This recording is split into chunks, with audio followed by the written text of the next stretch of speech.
Olá, boa noite. Seja bem-vindo à nossa terceira aula da disciplina de Gestão de Operações de Serviços. Então, lembrando, eu sou a professora Yolanda, estou responsável e conduzindo essa disciplina, que acredito que você percebeu. É uma disciplina teórica, porém, os assuntos também não são difíceis, os temas da nossa disciplina, mas é uma disciplina que pontua, que trabalha alguns temas bem relevantes para a sua formação. Principalmente pensando você no papel de engenheiro de produção responsável ou como gestor de uma área de serviços. Seja atuando também na própria indústria, na área de produção, mas principalmente o foco, a ênfase da disciplina é pensar nas operações de serviços.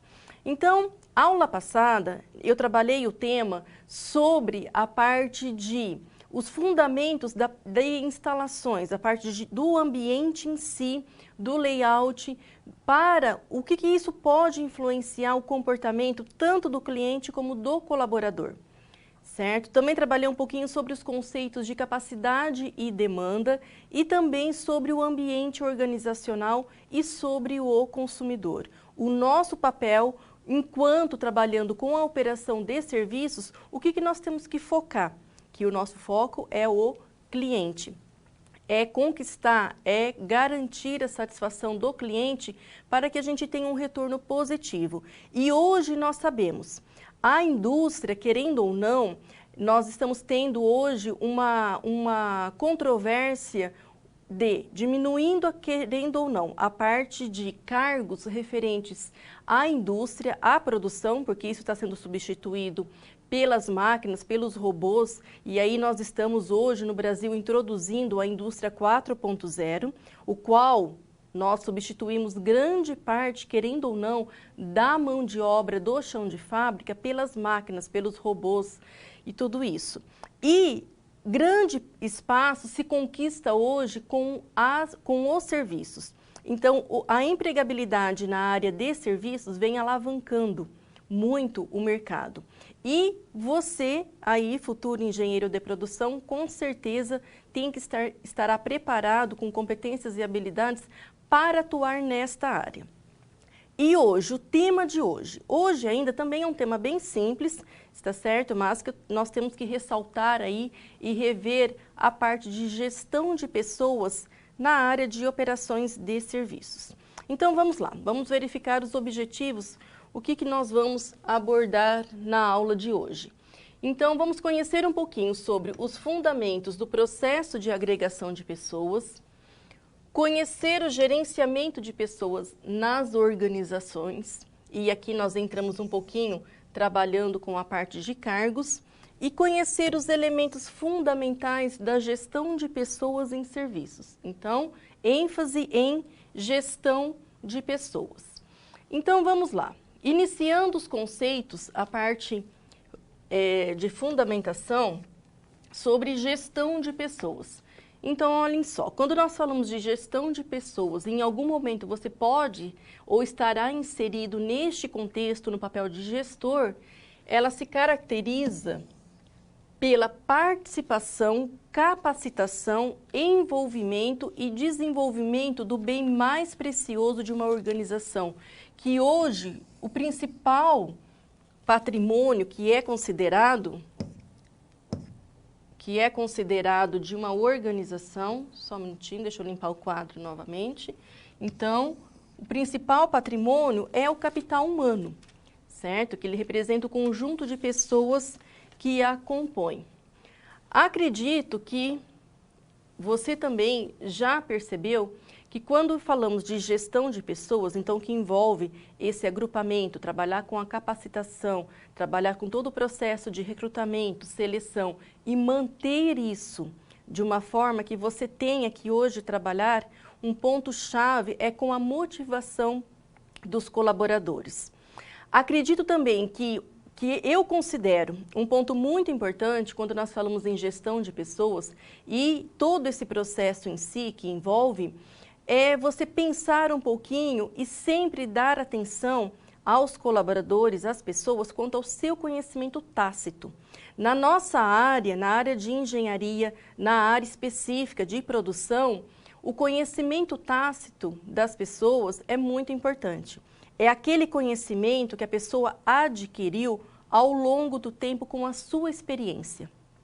Porque, geralmente, você, às vezes, iniciou atuando como auxiliar de operação ou, especificamente, em alguma área ali da produção e depois, ao longo do tempo, você se capacitou, se qualificou para você poder atuar como engenheiro. Então, na área, principalmente de produção, nós temos o quê?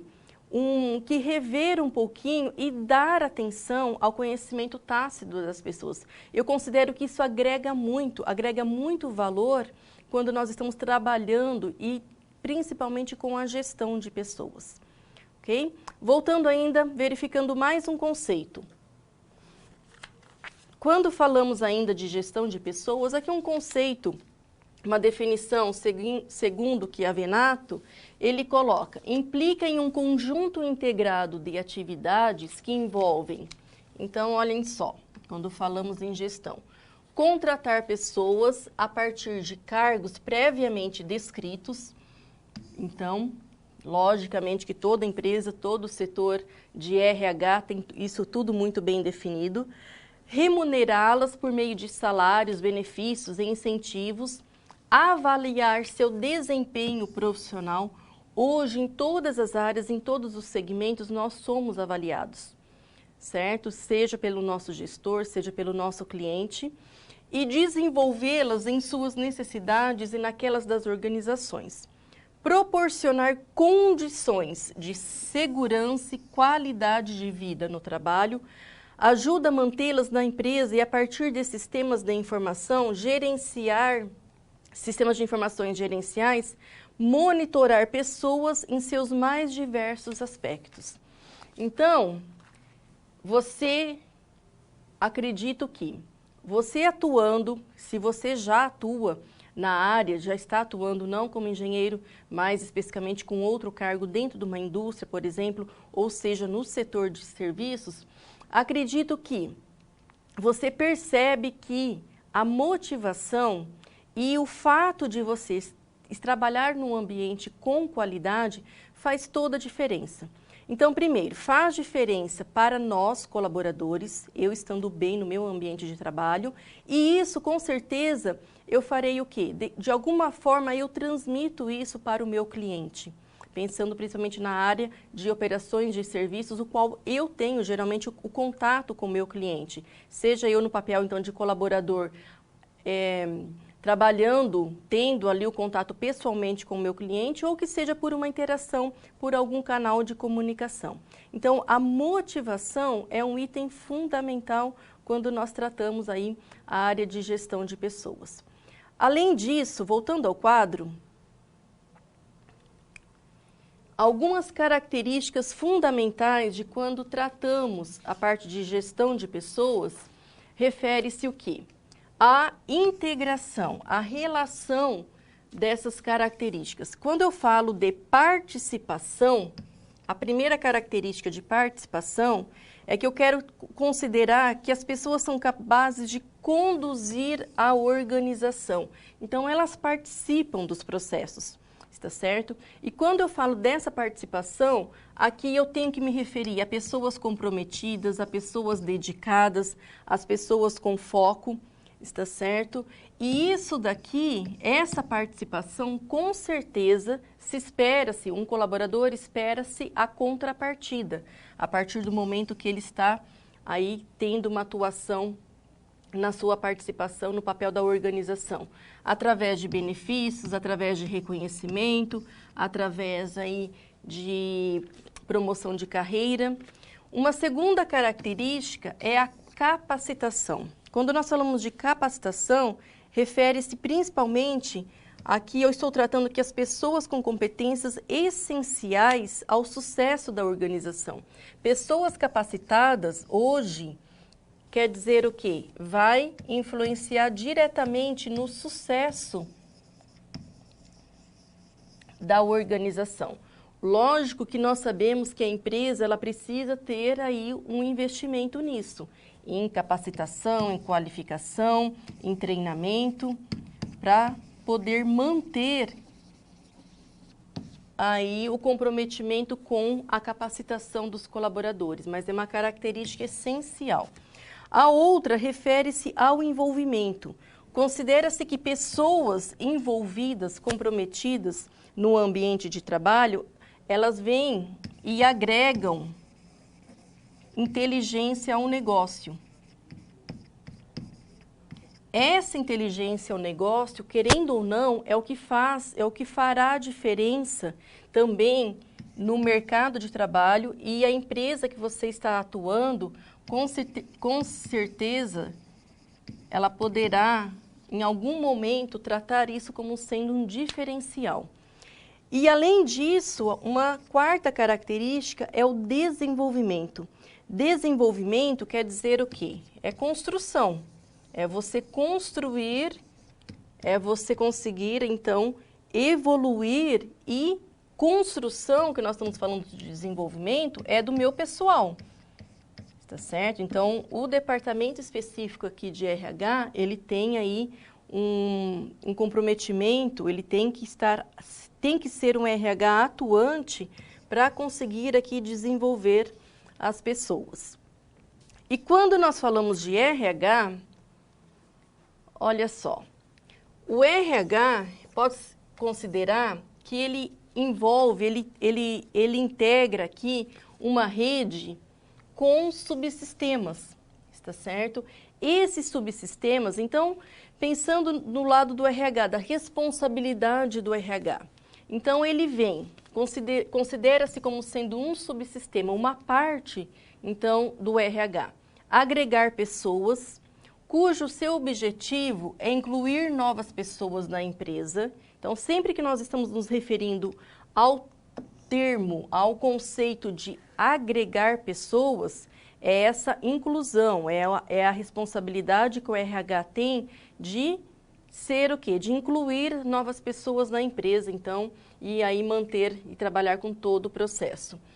Isso envolve quais atividades? Pesquisa de mercado, recrutamento e seleção de pessoas e integração. Ok? Então, quando o subsistema de agregar pessoas, ele envolve essas atividades. O segundo subsistema é aplicar pessoas. O que se refere-se o verbo aqui no infinitivo aplicar? O objetivo é desenhar as atividades que as pessoas realizarão na organização. Então, nós sabemos que quando você for contratado, quando você é contratado ou no papel de engenheiro, por exemplo, ou um auxiliar ou um técnico, o cargo tem que ter já todo o seu desenho muito bem descrito, muito bem elaborado, para que o colaborador, o funcionário, o responsável do RH, ele possa fazer o quê? A contratação correta e manter todo o processo que, a partir do recrutamento e seleção, ele consiga aí chegar no objetivo de fazer a seleção do profissional que ele precisa. Então, isso que se refere ao sistema aplicar pessoas, é fazer o desenho das atividades. O terceiro subsistema é o chamado de recompensar pessoas. Então, recompensar pessoas refere-se o quê? A incentivar as pessoas, o objetivo é incentivar as pessoas a satisfazer suas necessidades individuais mais elevadas. Então, o setor de RH, nesse subsistema, considerando recompensas de pessoas, ele tem que pensar o quê? Em recompensas, em programas de recompensas, de benefícios, de bonificação, de remuneração, de serviços sociais, toda essa integração. O quarto subsistema, quando falamos de subsistemas de RH, refere-se ao desenvolver pessoas. Então, antes nós vimos no slide anterior as características do RH, que quando falamos de desenvolver, é construir, então é você desenvolver, e aqui lembra, nós estamos agora referindo a pessoas. Então, se eu preciso, como que eu desenvolvo uma pessoa? É qualificando, é investindo nela, é fazendo treinamento. Então, desenvolver pessoas refere-se a capacitar e incrementar o desenvolvimento profissional e pessoal das pessoas. Então, as atividades envolvidas são treinamento e desenvolvimento, gestão do conhecimento e de competências, educação corporativa, gestão de mudanças, entre outros, implantação e desenvolvimento de carreira. O quinto subsistema é manter pessoas. Então, aí é aquela questão. Nós sabemos que muitas empresas, antes desse momento que nós estamos sofrendo, dessa crise aí dos últimos anos, mas a rotatividade nas empresas, principalmente também na indústria e na camada estratégica, estava tendo uma rotatividade muito grande pela falta de bons profissionais, de profissionais competentes, que dominassem aí especificamente a área, né, que tem aí, que tinha a demanda. Então, a empresa ela precisa criar condições aí no seu ambiente de trabalho e esse ambiente, criar condições ambientais e psicológicas satisfatórias para as atividades das pessoas, está certo? Então, isso que se refere ao subsistema de manter pessoas. E o sexto subsistema é monitorar pessoas. Então, conforme eu falei também há pouco, nós, querendo ou não, no ambiente de trabalho ou em algum momento, você num processo de qualificação, como por exemplo agora, durante a sua formação, em algum momento você vai ser avaliado. Então, faz parte e é considerado um subsistema do RH monitorar. Então, é saber o que são e que fazem as pessoas na organização, tá certo? E isso eu posso trabalhar com avaliações, com esse monitoramento também.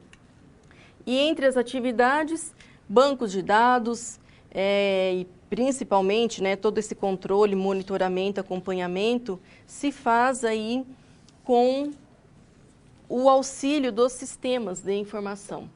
Então, você sabe que hoje o diferencial para a empresa, para ela ter aí, para ela conquistar mercado, ela precisa de pessoas competentes, de funcionários, de colaboradores competentes que faça diferença na organização, que venha agregar o que nós vimos anteriormente, a característica de inteligência ao negócio.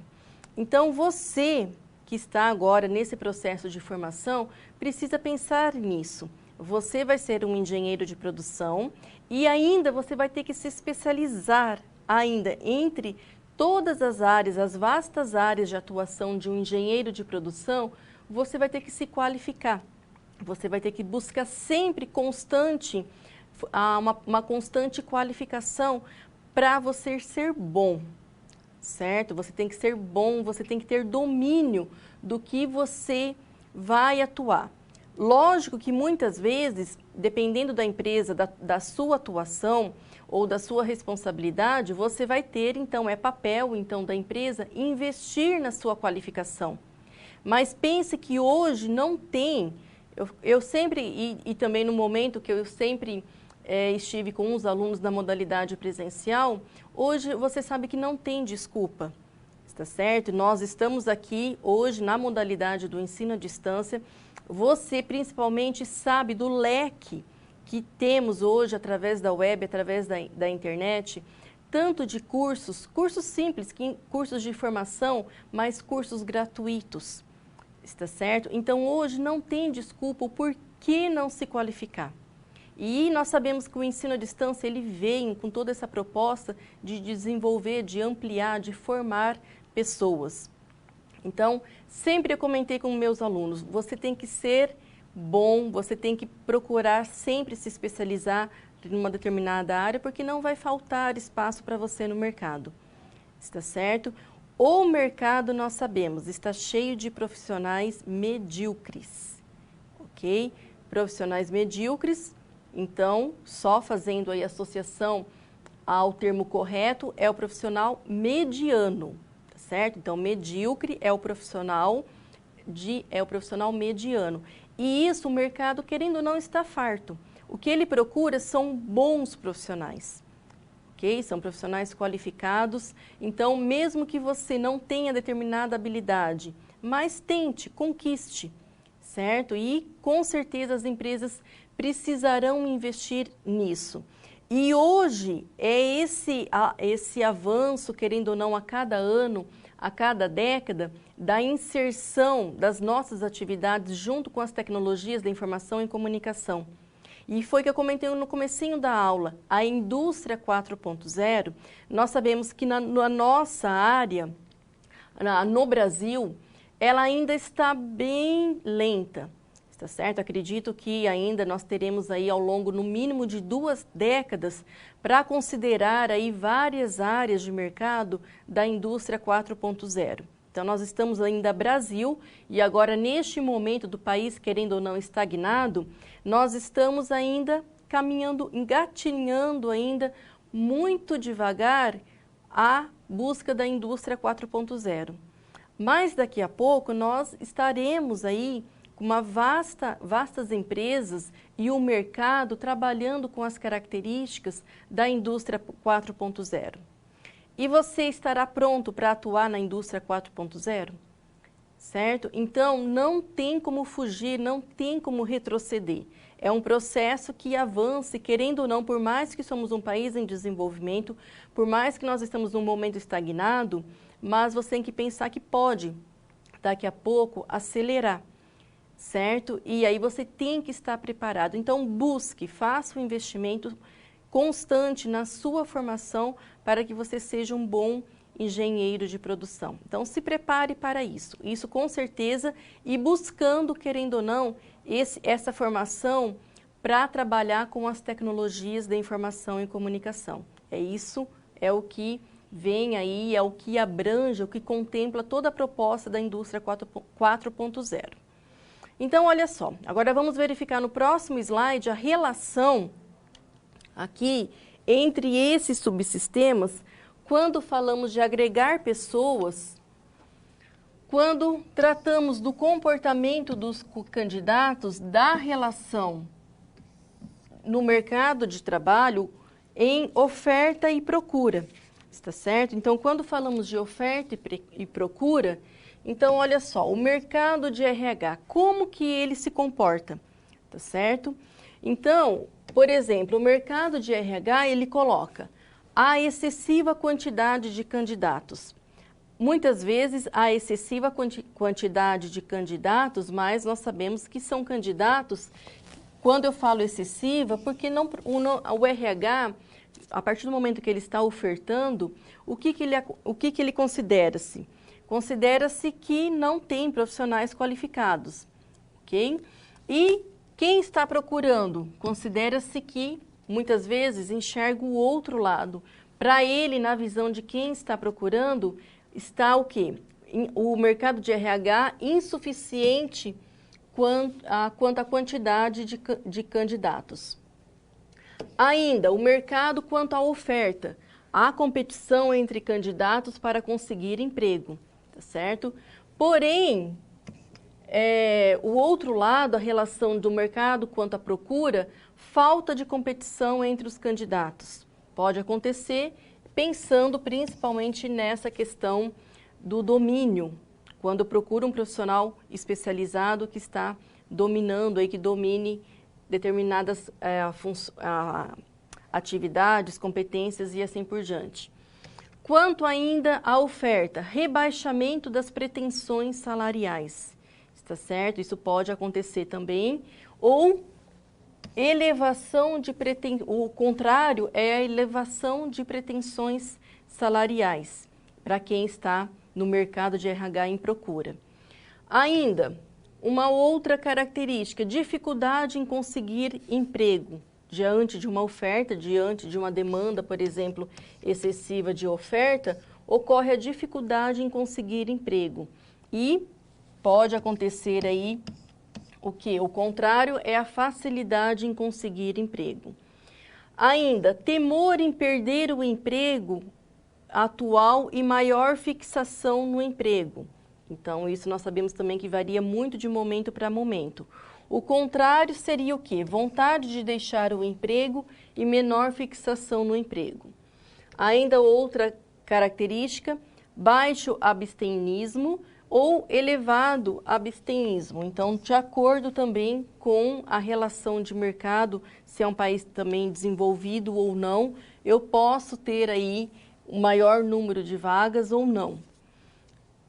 O candidato, e isso pensando principalmente em períodos sazonais, tá certo? Eu posso ter aí a abstenção de determinadas vagas ou não. O candidato aceita qualquer oportunidade de emprego quando a oferta, tá certo, é muito grande. E orientação para a sobrevivência, uma outra característica. Quanto à procura, candidato escolhe dentre as diversas oportunidades de emprego e orientação para melhora e desenvolvimento profissional. Então, é apenas uma relação que, querendo ou não, quando estamos tratando a parte de RH, pensando no comportamento dos candidatos, como que o mercado atua de acordo aí com o comportamento dos candidatos, diante da oferta e da procura. E quando falamos de tendências no mercado de trabalho, conforme eu comentei agora há pouco, está certo? Nós sabemos então que no mercado globalizado, hoje a globalização e trabalhando, por exemplo, indústrias em continentes distintos, isso não é mais problema, tá certo? Nós não temos mais problema de distância, problemas, por exemplo, de você trabalhar em um país e contratar funcionários de outros países. Então, nós sabemos que a globalização, ela interfere, querendo ou não, hoje, nas tendências de mercado, ok? Então, olha só, considera-se como tendências. A produção industrial tende a precisar de um menor número de pessoas devido à tecnologia, foi o que eu comentei há pouco, está certo? Principalmente a área de produção de bens. Então, a área de produção de bens, em função de todo o avanço das tecnologias, da robótica em si, há um maior número de produção em menor tempo e, com isso, eu preciso também de menos pessoas. A tendência ainda, crescem as oportunidades de emprego na área de serviços, que foi que eu comentei há pouco e que é o que nós estamos vendo e vimos nas aulas anteriores também. O setor hoje de serviços já contempla uma empregabilidade de em média de 67%. Né? É um percentual muito elevado hoje na empregabilidade, considerando aí o último histórico dos últimos 3 meses no Brasil. O trabalho industrial é cada vez mais mental e menos braçal, e assim valoriza-se o conhecimento. E que foi também que eu comentei há pouco, principalmente aí com a inserção agora, daqui a pouco, aí da indústria 4.0, isso aqui é o que se vai destacar. São pessoas com habilidades e competências específicas ou não em determinadas áreas, mas eu vou ter aí menos trabalho braçal. Maior automatização e robotização dos processos industriais, isso nós sabemos aí na indústria, né? Isso está a cada vez mais alavancando. O aporte da tecnologia da informação na indústria, não tem como voltar, só como avançar. O conhecimento passa a ser o recurso mais importante. Então, aquilo que eu comentei e falei para você, desde o seu conhecimento tácito, tá certo? O conhecimento tácito é aquele que a pessoa adquire a partir da sua experiência de vida, tá certo? Desde o conhecimento tácito, eu considero que já faz uma grande diferença. Só que você precisa investir e adquirir conhecimento. Como que você não compra conhecimento? Você tem que o quê? É um processo, conhecimento. Então, é um longo processo de ensino e aprendizado para você aqui conquistar e adquirir o seu conhecimento. Então, o conhecimento, ele hoje passa a ser o recurso mais importante. Ainda importante é a inovação, a criatividade. Então, nós sabemos que habilidades, muitas empresas buscam o profissional para agregar inteligência ao negócio, ele está procurando aí, considerando criatividade como sendo uma habilidade, está certo? E hoje nós sabemos, quando nós falamos de engenharia, então aqui vem, querendo ou não, uma atribuição e uma responsabilidade de engenheiros é que o engenheiro, quando falamos de engenheiro, ele faz sinônimo de construção, de desenvolvimento, está certo? E aí vem aquela questão, procura-se o quê? Que um engenheiro, ele seja uma pessoa criativa. Então, acaba sendo aí, hoje, uma característica. Espera só um pouquinho que a minha caneta, nós estamos aqui, tá? E ainda a globalização da economia e do mercado de trabalho. Então, essa globalização, hoje, não é problema, está certo? Muitas empresas hoje buscam parceiros em continentes distintos, buscam profissionais, só que isso, querendo ou não, em função de toda essa relação, de todas essas tendências, é o que você precisa ter consciência e procura, e tem que ter o quê? Tem que ter atitude. Então, hoje é uma outra característica fundamental, tanto para atuar na atuação de engenheiros ou não, como qualquer outro profissional, mas a atitude, eu considero atitude, criatividade, hoje duas habilidades aí fundamentais para você conquistar mercado. E é isso que as empresas buscam, certo? E buscarão cada vez mais aí você no papel, aí atuando como engenheiro responsável, que você desenvolva na empresa, se você ainda não é uma pessoa criativa, mas que você se desenvolva na empresa como sendo uma pessoa criativa. Isso aí fará a diferença. Vamos assistir um breve vídeo agora falando um pouquinho do mercado de trabalho, tá certo? Então vamos lá.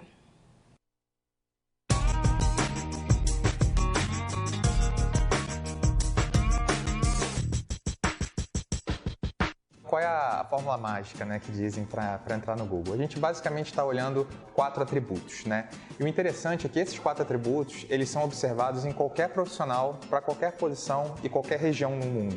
Então é uma mensagem muito forte que a gente passa de homogeneidade no processo, né?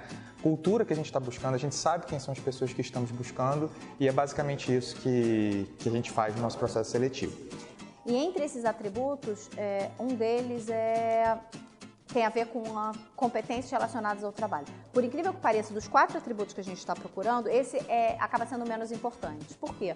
Porque a gente entende que mais importante do que você ter um conhecimento específico e técnico, obviamente isso vai variar de área para área, se você está contratando um engenheiro de software, você precisa que ele tenha conhecimento técnico, mas de uma maneira geral, a gente entende que esse é o menos importante porque o outro atributo que a gente procura é a habilidade cognitiva, né? Que é a habilidade do candidato de entender uma situação problemática que o entrevistador possa passar para ele ou para ela, mostrar que entendeu o cenário, né, entendeu o problema, conseguir formular, postular soluções para resolver esse problema e não só formular essas soluções, mas também de comunicar de forma muito clara as suas soluções para o entrevistador. Então é basicamente todo o processo de solução de problemas. O terceiro atributo é a liderança.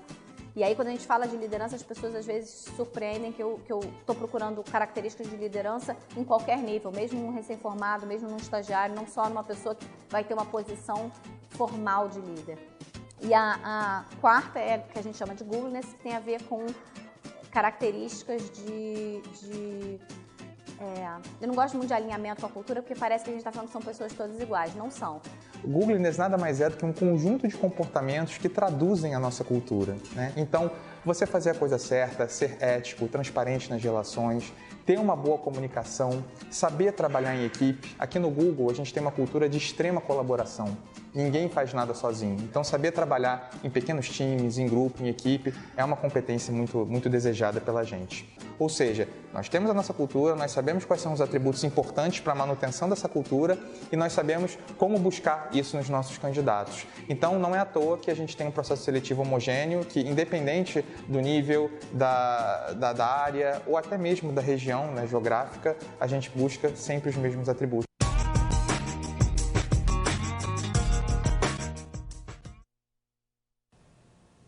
Então, você verificou nesse vídeo, na empresa Google, que hoje, querendo ou não, né, uma grande empresa prestadora de serviços, então, os profissionais comentando de atributos, tá certo? O que eles consideram aí os atributos importantes.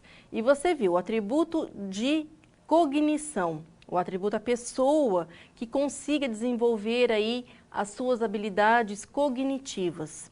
Cognição, então, ela está vinculada a conhecimento. Há várias habilidades que são intrínsecas, principalmente pensando hoje, você no momento que você precise tomar decisões, certo? Então, diante de um momento que você precise, você como gestor ou como qualquer outro, atuando como em qualquer outro cargo, você precise tomar decisões, você tem que ter o quê? Expertise. Você tem que pensar que aquela solução para um problema, você conseguir definir uma solução rápida, muitas vezes, para um problema, querendo ou não, na indústria, seja ou numa empresa prestadora de serviços, isso, querendo ou não, esse profissional, ele precisa ter o quê? Toda uma bagagem que muitas vezes em sistemas complexos que cada vez mais nós estamos inseridos ou você vai atuar em sistemas complexos, está certo? E esse sistema exige, querendo ou não, as habilidades cognitivas dos profissionais. Então é isso que as empresas, querendo ou não, elas estão buscando. E além disso, o processo em si, quando você diante de um processo de recrutamento e seleção, você poderá atuar como engenheiro, um engenheiro de produção responsável e definir o recrutamento. Você, juntamente com a pessoa responsável do RH, poderá definir, desenhar o cargo e abrir um processo de recrutamento. E a seleção, muitas vezes, geralmente, o que acontece? Num processo de recrutamento e seleção, a primeira entrevista acaba sendo de competência do setor dos profissionais de RH. Mas depois vem a entrevista, geralmente, com a pessoa responsável, que poderá ser você, por exemplo, um engenheiro de produção. Então, você também tem que pensar o quê? Conhecer o cargo, ter todo aí o desenho, que é chamado desenho descritivo daquele cargo, para você poder fazer o quê? Uma entrevista, tanto uma entrevista técnica, como conseguir alinhar e direcionar uma entrevista para que você consiga selecionar o candidato à altura do que você precisa. Está certo? Então, você poderá estar aí, ou já atua muitas vezes na função que você atua aí dentro da empresa que você trabalha, com certeza já passou por isso, sendo aí o responsável por um processo de seleção ou fazendo parte de um processo de seleção para poder selecionar candidatos. Então, vamos agora falar um pouquinho mais sobre esse processo de recrutamento e seleção. Vamos lá. Então, olha só, ainda considerando aí a primeira e todo esse processo que envolve de agregação de pessoas, deixa eu só voltar minha caneta. Então, para o processo de recrutamento e seleção, que gere resultados satisfatórios, é preciso planejar e definir etapas do trabalho. Com certeza, o planejamento, ele será o quê? De competência ou de responsabilidade e de todo o setor aqui dos profissionais de RH, está certo? E esse processo, querendo ou não, ele passa por etapas. Então, a partir do planejamento aí, envolve esse processo etapas. Então, olha só, uma definição aqui, segundo o Chiavenato, ele coloca que o recrutamento é o conjunto de procedimentos que visa atrair candidatos potencialmente qualificados e capazes de ocupar cargos dentro da organização. Desta forma, a empresa realiza por meio da divulgação de suas necessidades de contratação, oportunidades de emprego a quem pretende ocupá-las. Ainda, uma segunda definição segundo Dutra. Trata-se, então, o conceito de recrutamento. Trata de decidir a quantidade e a qualidade de pessoas necessárias para cada uma das áreas da empresa. E quando, então, falamos de processo de recrutamento, então, esse conjunto de procedimentos, de atividades, recrutamento, ele se divide em recrutamento interno e recrutamento externo. Ok? E quando, então, entre esses dois tipos, nós temos aqui vantagens e desvantagens. Quando a empresa, então, e o próprio setor de RH, ou um responsável de área ou de departamento, ele tem essa opção, a empresa dá a opção para ele abrir um processo de recrutamento interno ou abrir externo, está certo? Então, olha só. Entre aqui nessa relação, entre as vantagens do recrutamento interno, considera-se, então, proximidade, economia, rapidez, o desempenho e potencial do colaborador. Então, muitas vezes você já conhece o colaborador e aquilo que eu falei na área de produção, muitas vezes abre-se muito processo de recrutamento interno em função do conhecimento tácito. Preza-se muito já esse conhecimento tácito de um colaborador. O funcionário já está adaptado à cultura organizacional. Então, como nós vimos no vídeo, hoje quando se fala, por exemplo, na empresa Google, então, há uma grande publicidade na empresa, por exemplo, Google, que é muito bem clara a cultura organizacional. Então, eu considero que uma vez que você inserido no ambiente de trabalho, você tem que conhecer a cultura organizacional, você tem que saber aí a missão, os valores, os objetivos da empresa. Então, isso é conhecer cultura e muitas vezes isso faz uma grande diferença em trabalhar num processo de recrutamento interno. O funcionário também, há aumento do moral de trabalho pelo reconhecimento dos colaboradores que estão se aprimorando e valorizando o autodesenvolvimento. Então, nós sabemos que trabalhar com o processo de recrutamento interno, querendo ou não, é uma forma de valorizar os profissionais, dar oportunidade para os colaboradores já existentes. Entre desvantagens, falta de renovação de ideias pode ser considerada aí uma desvantagem, ou ainda possível dificuldade da área em liberar o colaborador. Pode acontecer, talvez você já passou por isso, está certo? Participando de um processo de recrutamento interno, mas muitas vezes aí é aquela questão, recrutamento interno, você precisa da liberação, da autorização do seu responsável direto do cargo atual para o cargo pretendido. Então, muitas vezes pode acontecer que essa liberação, essa autorização, muitas vezes alguns funcionários têm dificuldade, tá certo? Quando você trabalha com processo de recrutamento externo, o processo de recrutamento externo considera-se que entre as vantagens, renovação de ideias, tá certo? É considerado uma vantagem, atendimento do perfil da vaga, então, quanto às experiências, habilidades e conhecimentos. Então, geralmente considera-se que é mais fácil você atender esse perfil, tá, ok? Necessidade de contratação quando as vagas são decorrentes de criação de novas áreas. Então, se abre-se uma nova área, considera-se aí como sendo uma vantagem a necessidade de você ampliar, de ampliação, então, aí muitas vezes recorre-se também ao recrutamento externo.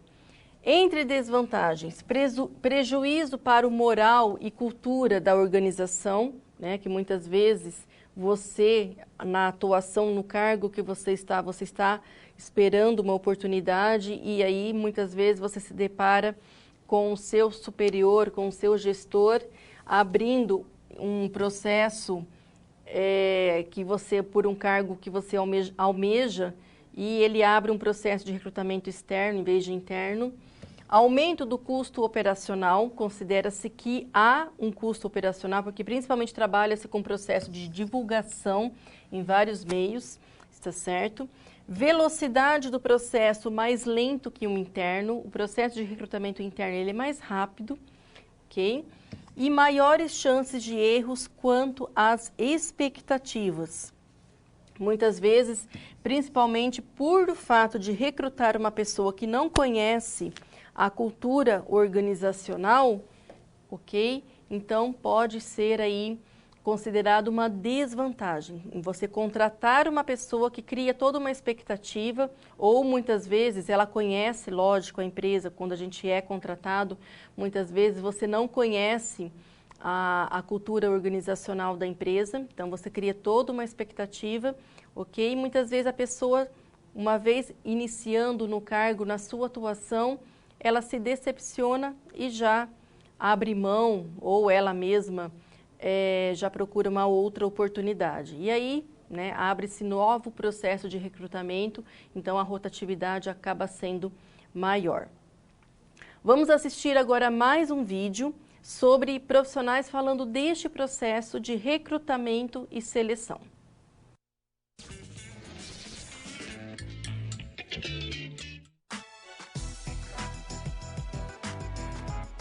Como mensurar a demanda por transportes em cidades cada vez mais congestionadas? Como Londres conseguiu trabalhar a sua demanda antes, durante e depois dos Jogos Olímpicos? E que medidas podem ser adotadas para restringir o uso do automóvel e promover o uso do transporte público? Essas respostas você confere a partir de agora. De rodízio de veículos, o pagamento de um pedágio urbano aliados ao uso de sistema inteligentes de gerenciamento de transporte. São exemplos interessantes que devem ser promovidos. Durante o seminário Gestão da Demanda por Viagens, foram apresentados os exemplos de São Paulo, com o rodízio urbano, e da Cidade do México, com a tarifação em estacionamentos públicos. Na oportunidade, o ITDP promoveu o lançamento do relatório Cenários Globais para a Mobilidade Sustentável. Temos no Reino Unido propostas e tecnologias muito interessantes que podem ser compartilhadas. Os Jogos Olímpicos, importante lembrar também Paralímpicos, de 2012, foram considerados os mais sustentáveis da história. Além disso, os Jogos serviram para melhorar a mobilidade da cidade com a criação de novas linhas que possibilitaram também que a região onde foi construído o Parque Olímpico e Paralímpico fosse transformado em um local atraível para se viver, trabalhar. The challenge really is to explain to the users of that city, the citizens, the businesses, the visitors of the city, the spectators themselves, how the city is going to work while that event is in town. So the key challenge is to make sure that everybody knows how to travel around, knows what transport is going to be like, what the services are like, where they will be busy, where services may not be so busy, so that they can then make their choices how to travel. And we, for London 2012, our tactic for that was to be extremely open, to share really an unprecedented amount of information. Londres apostou na informação para incentivar as pessoas a usarem o transporte público durante as Olimpíadas. E o Rio? O que deve fazer para absorver a demanda proveniente dos Jogos Olímpicos no que diz respeito à sua mobilidade? We focused on two things. We focused on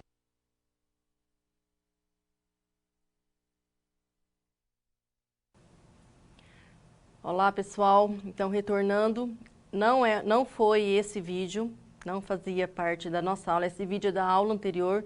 Depois vou verificar aí qual que é o seu problema, foi no material ou se foi aí direcionado o vídeo errado, ok? Mas depois eu disponibilizo aí para vocês o link correto. Vamos lá, temos aqui uma dúvida. Qual a diferença do gestor de RH, o administrador, e o engenheiro de produção na gestão de pessoas? Então, olhem só, o gestor de RH é aquela pessoa responsável pelo departamento de RH. Está certo? Então, com certeza, toda empresa, toda organização, cada departamento, ela tem uma pessoa, um gestor com formação específica para aquele setor, ok? Então, o gestor de RH, com certeza, é um profissional que atua, ele como administrador do departamento em si, com formação específica. Ele tem graduação, tem que ter graduação, está certo? Muitas vezes exige-se também uma pós-graduação no curso de RH, ou, por exemplo, que tenha formação em administração de empresas, mas com especialização, ou que seja um MBA, por exemplo, em RH, que seja específico. Esse é o gestor de RH. Agora, o engenheiro de produção, ele no papel responsável como gestor, geralmente é ele, muitas vezes, sendo responsável por uma área da indústria, tá certo? Então, ele poderá atuar como gestor na figura de engenharia, sendo responsável por todo aquele grupo de operários, de funcionários, trabalhando, por exemplo, no chão de fábrica. Tá certo? Então, você atuando como um gestor, sendo responsável pela indústria, pelas áreas específicas de produção. Então, são áreas totalmente distintas, gestor de RH e o papel ali do administrador de engenheiro de produção como gestor de pessoas. Muita ótima pergunta, obrigada aí pela sua participação. Então, ainda lá, vamos verificar agora o segundo tópico da nossa aula, sobre o gerenciamento, aí, os elementos sobre o gerenciamento de pessoas. Vamos lá.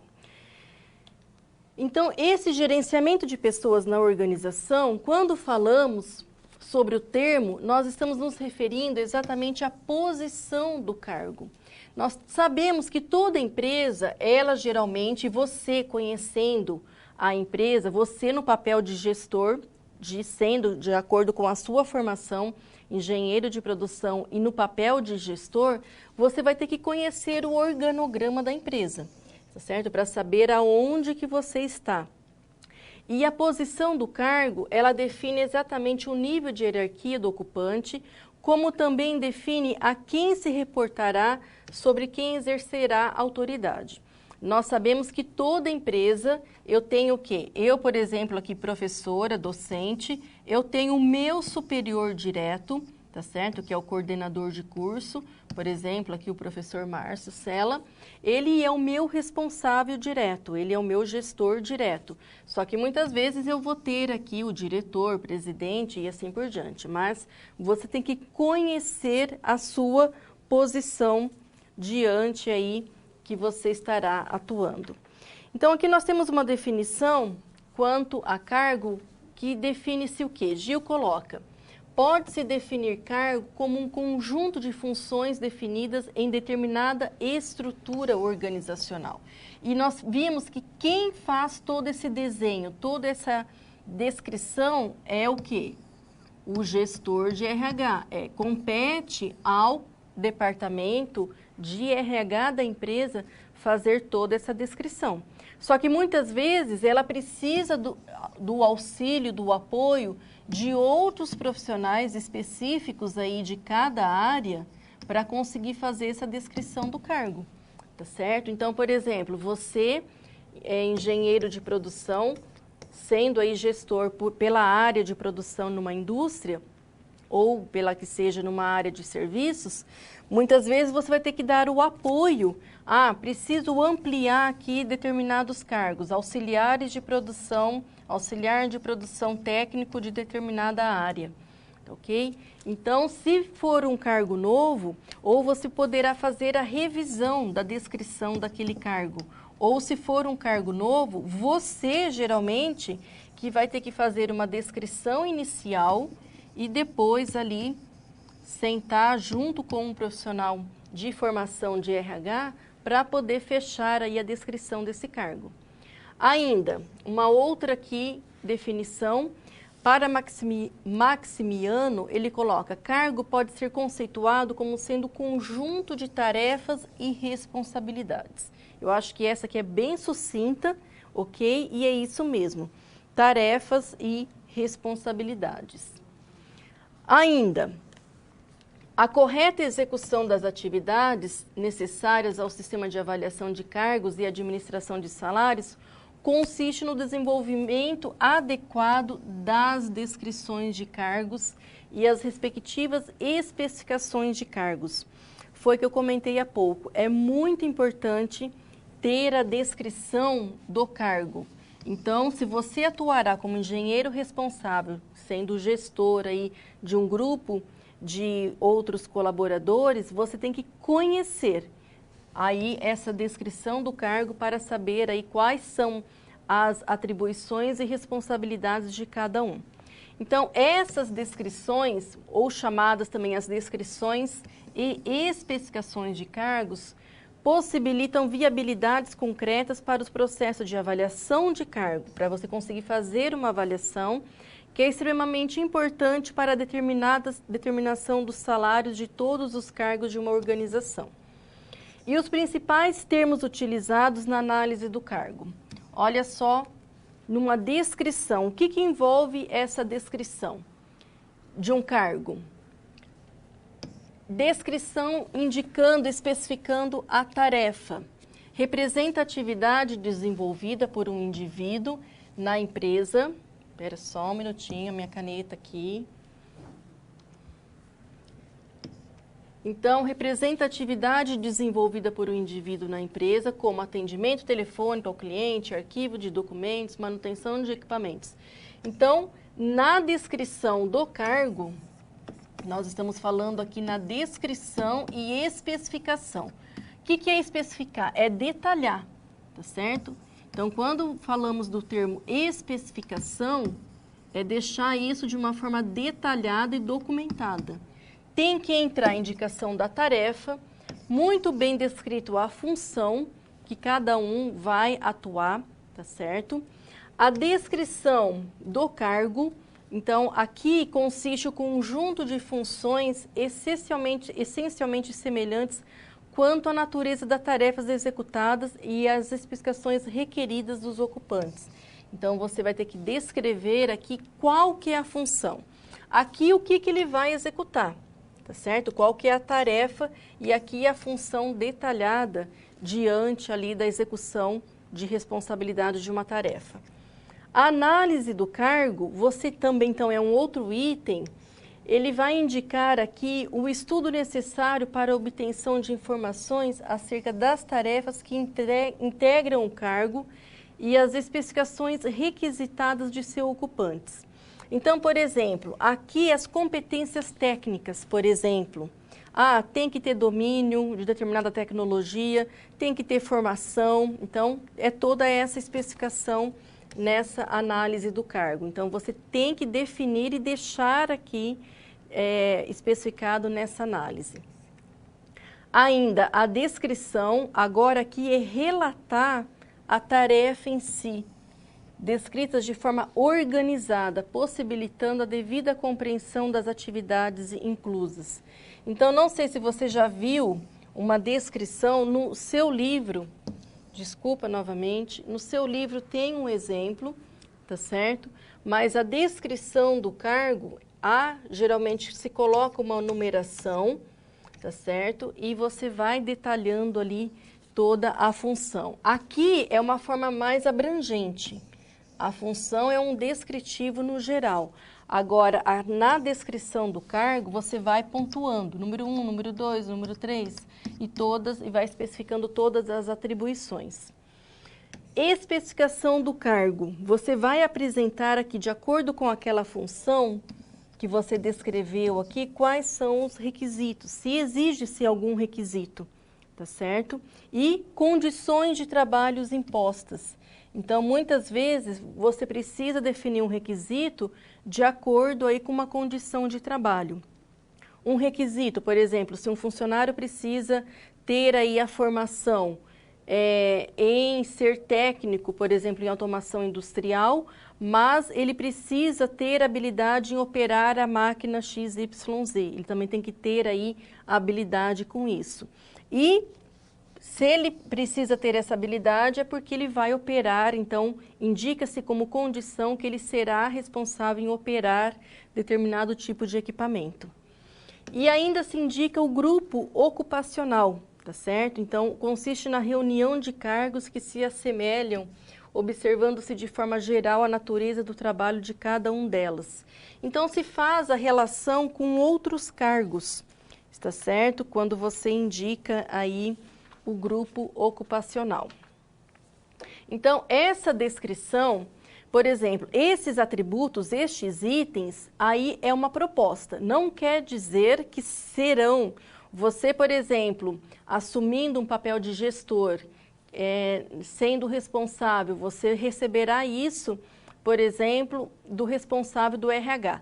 O RH em si, ele já tem o seu modelo, tá certo? De uma descrição e especificação de um cargo.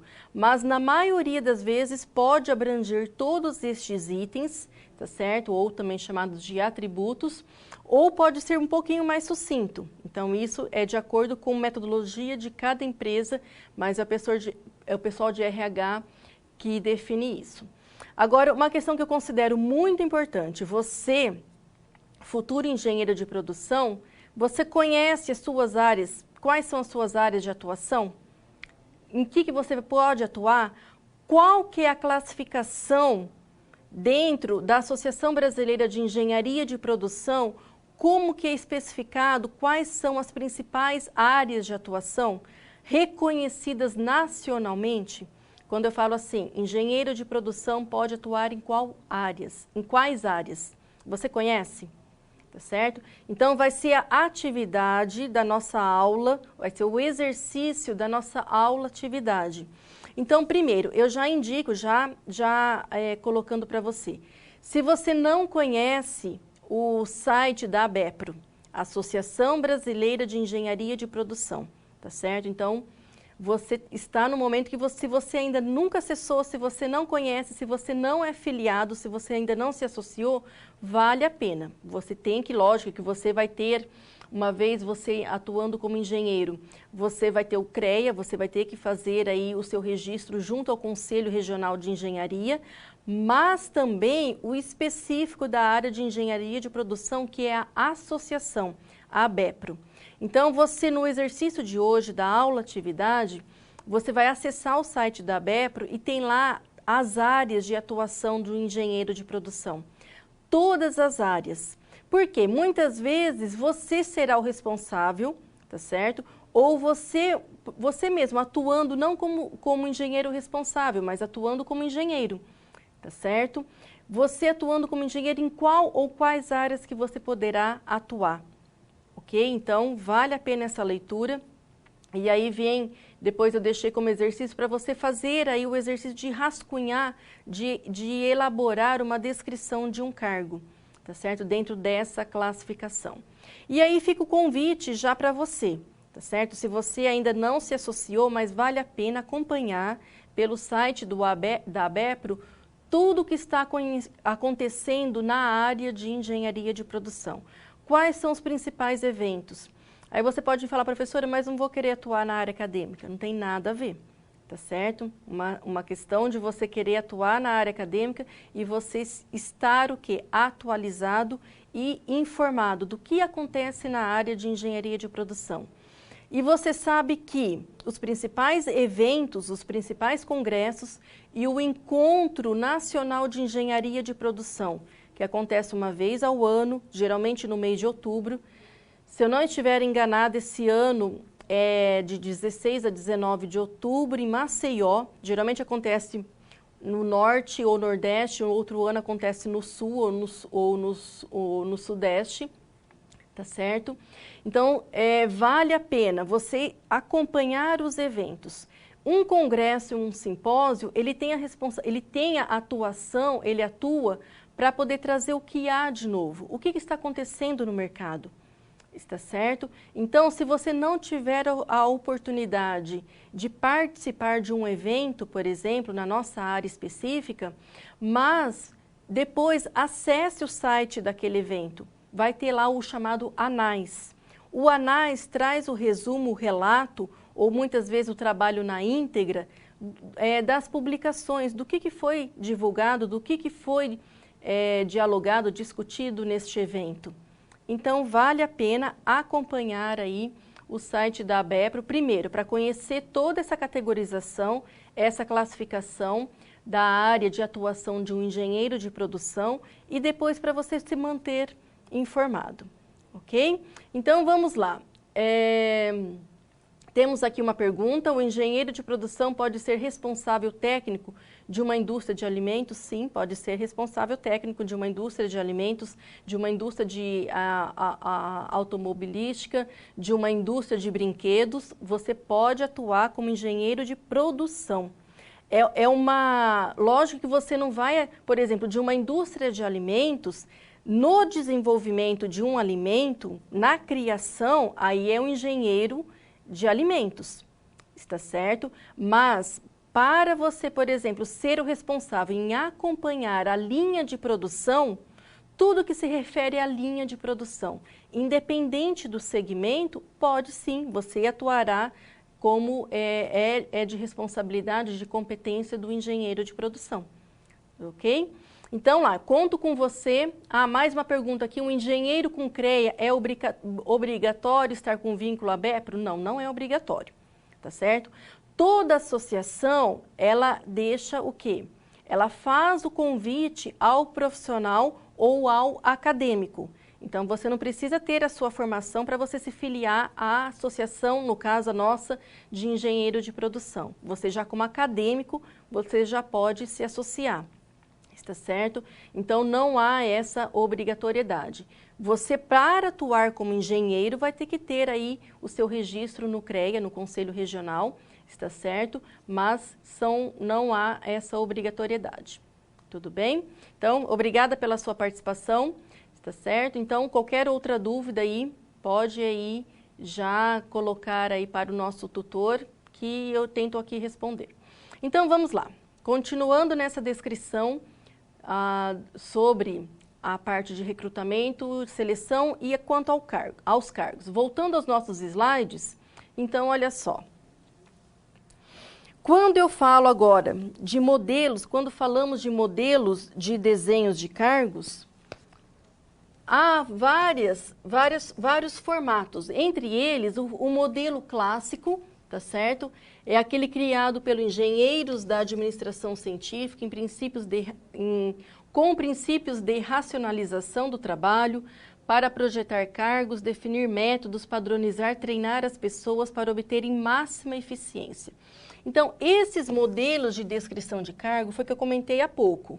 Cada setor de RH, e de acordo com os seus profissionais, o profissional responsável, o coordenador de RH, entre aquelas características que nós vimos anteriormente, descrição da tarefa, função, análise, entre outras aqui da descrição de um cargo, ela pode o quê? Criar o seu modelo.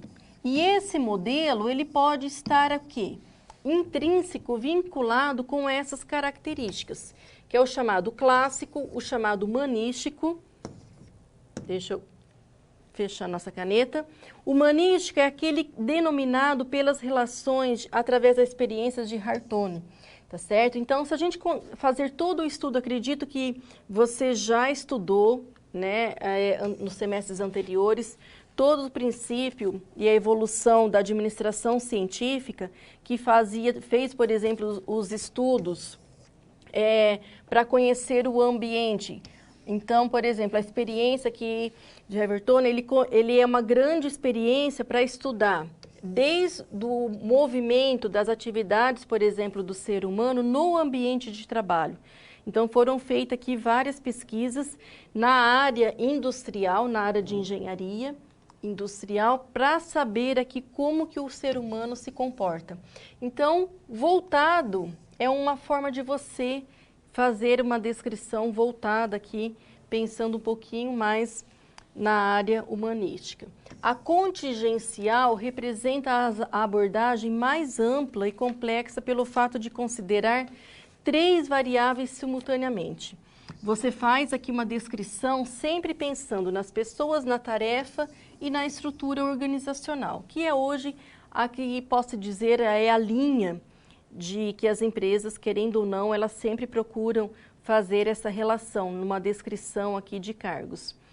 Então, acaba sendo dinâmico a descrição do cargo, esse desenho, e se baseia na contínua mudança e revisão do cargo com uma responsabilidade básica colocada nas mãos do gestor ou de sua equipe de trabalho. Ok? Então, ainda, vamos agora assistir mais um breve vídeo, tá certo? Sobre essa descrição, falando um pouquinho aí sobre cargos.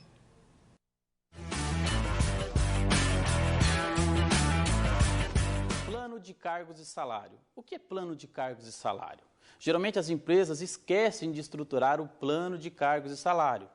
Geralmente se preocupam muito em mandar o funcionário fazer as tarefas, só que não normatiza essas tarefas. E os funcionários acabam se perdendo no processo de trabalho porque não tem isso estruturado. As empresas que visito, converso, eu vejo a grande dificuldade dos empresários em não ter isso escrito. E os colaboradores acabam se perdendo, um acaba fazendo a tarefa do outro. Então, o plano de cargos e salário é a ferramenta da gestão de RH que normatiza, que estrutura cada cargo, todas as tarefas, os conhecimentos, as habilidades, para que o indivíduo, quando for ocupar o cargo, ele possa, então, desempenhar um papel com perfeição. Quais as vantagens do plano de cargos e salário? A vantagem do plano de cargos e salário é que você, a partir da normatização, da organização dos cargos, você consegue, então, organizá-los de forma hierárquica, desde o menor cargo ao cargo mais complexo, o cargo de maior responsabilidade. Assim, a empresa se torna organizada e os colaboradores podem, então, perceber ou identificar os caminhos que eles podem percorrer ao longo de sua carreira. Como desenvolver o plano? O plano é desenvolvido em fases. Nós desenvolvemos o plano dividindo em etapa da descrição de cargos, a etapa da avaliação dos cargos, pesquisa salarial, a normatização da política salarial, a formatação da tabela salarial com as classes, faixas, onde o colaborador poderá, então, enxergar o cargo maior e os salários que ele poderá conquistar ao longo do tempo. Então, vídeo apenas para poder mostrar que existe o profissional específico de RH, o coordenador de RH, o gestor de RH, que terá essas habilidades para fazer isso, tá certo? Mas você atuando como engenheiro, uma vez que você for contratado numa empresa ou você sendo responsável por um setor atuando como gestor, você tem que conhecer, tá certo? E partindo aí, por exemplo, desse plano de descrição de cargos e salários. Nessa descrição de planos de cargos e salários, constará toda essa descrição, todo esse desenho do cargo, que nada mais é do que a descrição e a chamada especificação, esse detalhamento. Rapidamente aqui consultei e o ENEGEP, que é o Encontro Nacional de Engenharia de Produção, está certo? Que é o principal evento, gente, da nossa área. Tá certo? Acontecerá sim no mês de outubro, de 16 a 19 de outubro, em Maceió, ok? Então você, se tiver aí algum aluno, algum polo aí em Maceió, não verifiquei se nós temos aí, mas com certeza, se você estiver próximo, gente, vale a pena. Tá certo? Vale a pena participar desse grandioso evento, que é o principal evento aí da nossa área de engenharia de produção. Existem outros, o ENCEP, tá certo? Existem outros, mas o ENEGEP, Encontro Nacional de Engenharia de Produção, é o principal evento, é o principal encontro da nossa área. Tudo bem? Então vamos lá. Rapidamente voltando aqui para fechar o item sobre gerenciamento de pessoas, ainda, quando a gente fala em analisar o cargo, significa detalhar o que ele exige do seu ocupante em termos de conhecimentos, habilidades e capacidades. Então, nós vimos que tudo isso estará descrito na descrição e especificação do cargo. E hoje também se preza muito nessa descrição em você deixar muito bem especificadas as competências necessárias ao desempenho do trabalho. Então, competência, habilidades e competências, tá certo? Então, habilidades é o que você vai desenvolver para executar o quê? Então, você é competente para executar, para saber fazer o quê? Tá ok? Então, hoje se fala muito do termo competência. Então, olha só, aqui uma definição. Uma competência é um conjunto de habilidades, comportamentos, atitudes e conhecimentos interrelacionados, dos quais uma pessoa precisa para ser eficaz na maioria das ocupações profissionais e gerenciais. Ainda, é a capacidade existente em uma pessoa que conduz ao desempenho que atende às demandas do cargo dentro dos parâmetros do ambiente organizacional e que, consequentemente, produz os resultados esperados, tá certo? Então, o termo de competência, ele está totalmente vinculado ao conceito de habilidades e atitudes. E ainda para fechar, um outro conceito que acredito também que você aí já presenciou, já fez parte ou poderá estar trabalhando, é com o chamado o treinamento e desenvolvimento, o TID, tá certo? Conhecido aqui pela sigla, mesma coisa que planos de cargos e salários, né? Também planos de cargos e salários, ok? Então, poxa vida, minha caneta, vamos lá. Então, quando falamos ainda em gerenciamento, não tem como falar de gerenciamento de pessoas se a empresa, se não existe treinamento e desenvolvimento, se não existe investimento em treinamento e desenvolvimento, o qual constitui processos de aprendizagem, isto é, de alteração comportamental das pessoas por meio de 4 tipos de mudanças: transmissão de informação, desenvolvimento de habilidades, de atitudes e de conceitos. Está certo? Então, sempre que falamos aqui em treinamento e desenvolvimento, procura-se abranger aqui esses 4 tipos de mudanças, ok? Só que aquela questão, transmissão de informação, querendo ou não, contempla também um processo. Nós sabemos que processo, por exemplo, no processo de ensino e aprendizagem, educação é um processo. Educação, nós sabemos que é o processo de ensino e aprendizagem. Eu coloquei P ali. Aprendizagem, ok? Então, esse processo, muitas vezes, nós sabemos que pode acontecer o ensino, mas a aprendizagem não ser efetiva. Muitas vezes, porque foi só transmitida a informação e não foi praticada.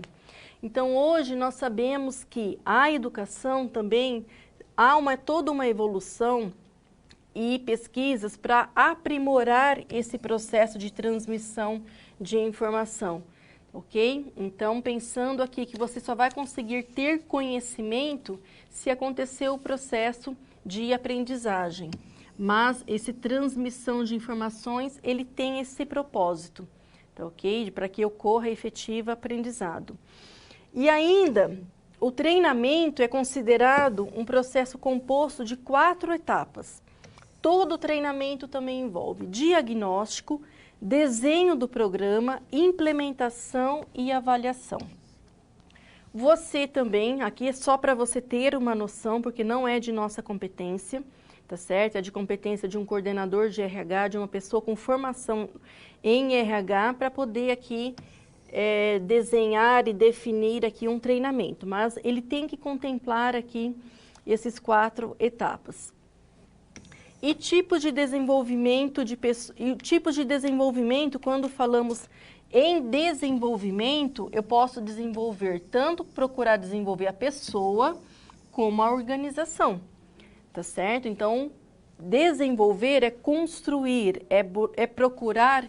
Eu coloco aqui, posso dizer, como palavra-chave de desenvolvimento, evoluir. É procurar evolução, tá certo? Essa evolução é tanto de pessoas, como pode ser da organização, tá tá certo? Muitas vezes a empresa tem que rever muitos conceitos, rever sua cultura para conseguir aí fazer um trabalho de desenvolvimento.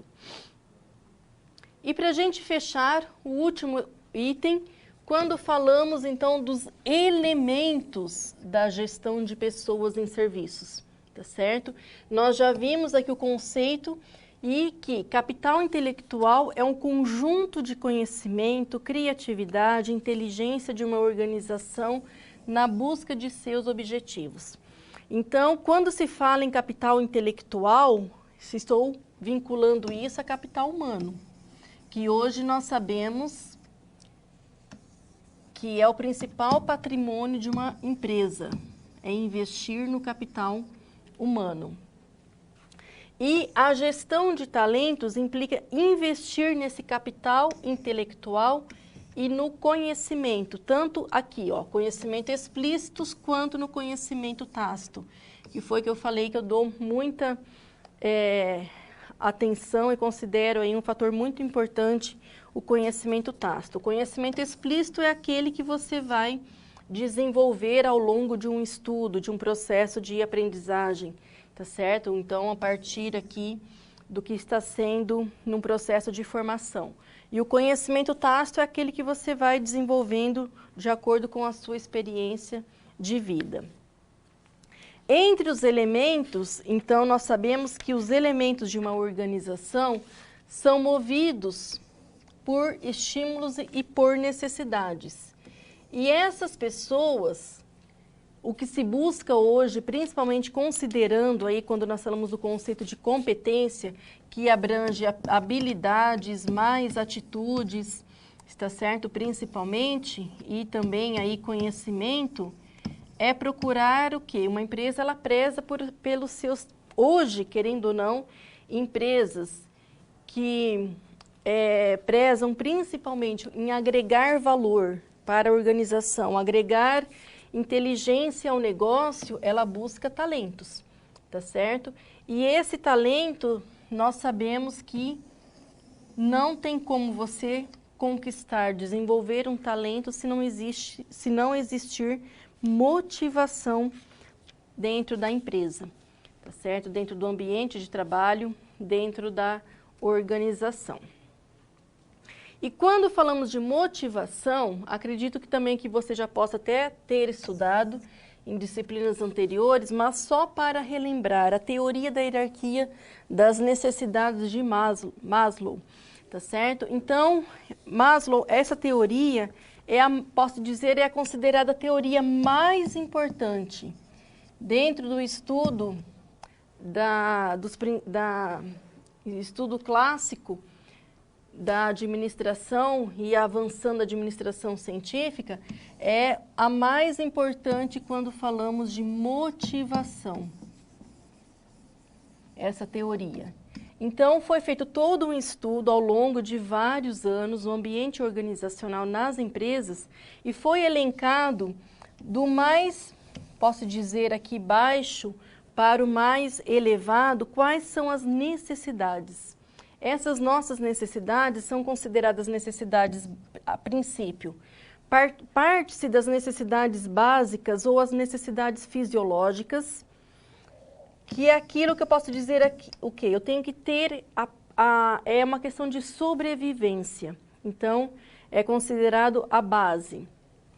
Depois se busca necessidades de segurança, necessidades sociais, necessidades de autoestima e necessidade de autorrealização. Então, Maslow, ele fez todo um trabalho, elencou que são 5 necessidades básicas.